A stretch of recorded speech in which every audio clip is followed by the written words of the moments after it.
BJP ने सिंधिया को दिया जोरदार झटका, काट दिया टिकट। सीएम पद की दौड़ से आउट हुए सिंधिया, समर्थकों को भी काटे गए टिकट। बीजेपी में सीएम पद के 10 दावेदार, सिंधिया 11वें पर भी नहीं। ज्योतिरादित्य सिंधिया को बीजेपी ने जोर का झटका दिया है। सिंधिया समर्थकों को टिकट मिले हैं तो कटे भी हैं, लेकिन सबसे बड़ा झटका ज्योतिरादित्य सिंधिया को ही लगा है। दरअसल मध्य प्रदेश में बीजेपी ने सीएम पद के 10 उम्मीदवारों को चुनावी मैदान पर उतार दिया है। कहा जा रहा है कि सरकार बनी तो इन 10 में से किसी एक का नाम सीएम पद के लिए तय किया जाएगा। जो चुनाव लड़ रहा है सीएम उसमें से ही बनाया जाएगा। और इसके बाद से चर्चाएं शुरू हो गई थी कि सिंधिया भी चुनाव मैदान में उतरने की पूरी तैयारी में जुट गए हैं। मीडिया में जब ये खबर आई कि सिंधिया की विधानसभा चुनाव लड़ने की इच्छा नहीं है, तो उनकी ओर से तुरंत ही इसका खंडन किया गया। कहा गया कि पार्टी फैसला लेगी, जो फैसला होगा उसे महाराज कबूल करेंगे। सिंधिया के लिए 3 सीटें सेफ मानी जा रही है। शिवपुरी, जहां से उनके बुआ यशोधरा राजे सिंधिया विधायक हैं, और उन्होंने इस बार चुनाव लड़ने से इनकार कर दिया।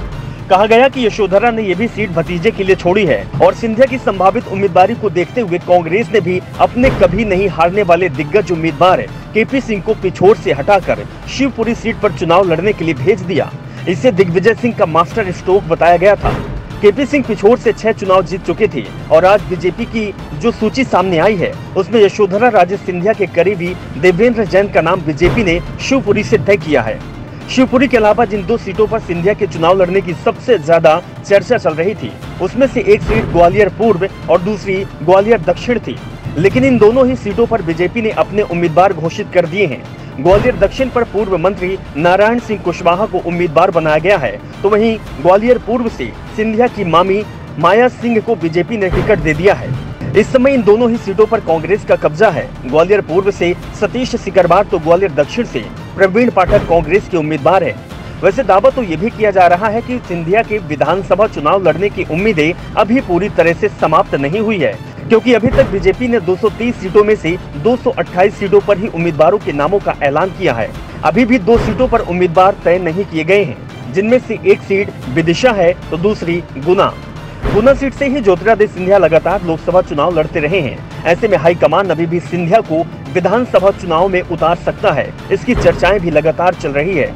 यानी सस्पेंस अभी भी सिंधिया को लेकर बना हुआ है। पार्टी उन्हें उम्मीदवार बना सकती है। फिलहाल दूसरी सूची में अधिकांश सिंधिया समर्थकों को टिकट मिल गया, लेकिन शिवराज सरकार में मंत्री और मेगांव से विधायक ओपीएस भदौरिया का टिकट काट दिया गया है। ओपीएस सिंधिया के साथ बीजेपी में आए थे, उपचुनाव भी जीते और शिवराज सरकार में मंत्री भी बनाए गए थे, लेकिन पार्टी ने उन्हें टिकट नहीं दिया। उल्टा 2018 में ओपीएस भदौरिया ने बीजेपी उम्मीदवार राकेश शुक्ला को करीब 26,000 वोटों से हराया था। उन्हें राकेश शुक्ला पर बीजेपी ने भरोसा जताया था और उन्हें अपना उम्मीदवार बना दिया है। टिकट कटने से राकेश शुक्ला नाराज दिखाई दे रहे हैं। वैसे नाराजगी पूर्व पीएम अटल बिहारी वाजपेयी के भांजे अनूप मिश्रा का भी टिकट काट दिया गया। दावा किया जा रहा है कि 2 महीने पहले अनूप मिश्रा को कांग्रेस की ओर से पार्टी में आने और टिकट का ऑफर दिए जाने की खबरें चल रही थी, लेकिन मिश्रा ने बीजेपी छोड़ने से मना कर दिया था। लेकिन दावा यह भी किया गया था कि वो चुनाव लड़ने की तैयारी कर रहे हैं। मिश्रा ग्वालियर दक्षिण सीट पर दावेदारी जता रहे थे, लेकिन बीजेपी ने अनूप मिश्रा की जगह पूर्व मंत्री नारायण कुशवाहा पर भरोसा जताया है।